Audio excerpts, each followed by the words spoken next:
Pinaigting ang implementasyon ng no plastic policy sa mga establishmento sa isang barangay sa Batangas City.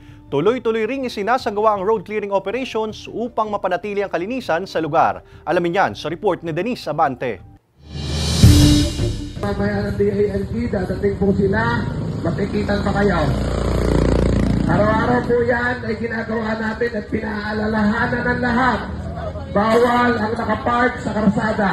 Puspusan ang pag-iikot at pagpapaalala ng pamunuan ng Barangay Sorosoro, Ilaya sa Batangas City sa kanilang nasasakupan para sitahin ang mga pumaparada at tumitigil sa mga gilid ng kalsada. Kaugnay ito ng mas pinaigting na barangay road clearing operation sa lugar upang mapanatili ang kalinisan at kaayusan ng barangay. Malinis yung kalsada, walang mga nakasagabal para magamit talaga ng publiko. Napakagandang tingnan kung ang ating lugar ay mapapanatili nating malinis. Tulong-tulong naman ang ilang kababaihan, mga benepisyaryo ng 4Ps at ilang kawani ng barangay sa pagwawalis ng mga basura sa kalsada. Ikinatuwa ito ng residenteng si Zaida. Maaliwalas daw kasi sa paningin at iwas aksidente na rin ang isinasagawang road clearing. Maganda sa mga dumadaan na dumadating sa Sorosoro, malinis pala, ganon. Kahit kami nasa bukid, malinis kami. Mas magandang tingnan. Sana magtuloy-tuloy at sa susunod na mga generation sana masundan pa naman. Mahigpit din ang kampanya ng barangay sa isinusulong na city ordinance ng pagbabawal sa paggamit ng mga plastic, lalong-lalo na sa mga tindahan at iba pang establishmento. Mahirap man daw sa una para sa tindero ng isda sa Talipapa na si Ronald dahil nasisira ang mga papel bilang lagayan ng isda, dinodoble na lang daw nila ang lagayan at pinaaalalahanan ang mga suki.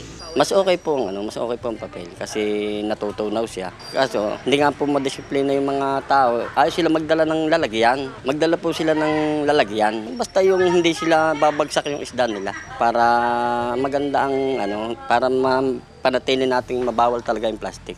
Pagtitiyak ng pamunuan ng barangay na patuloy ang isasagawa nilang monitoring at pag-iikot upang mapanatili ang kalinisan at kaayusan sa lugar. Meron po kaming pinaplano, lalo at dito sa atin sa Solid North, na kumbaga yung mga hepe ng ating tanod at saka yung sa peace and order ay matrain para yung mga matitigas ang ulo ay talagang matikita na natin. Kumbaga ilang paalala, kung talagang matigas ang ulo ay talagang patitikita na natin. Kasama si J. Arman Harris, Denise Abante, Balitang Southern Tagalog.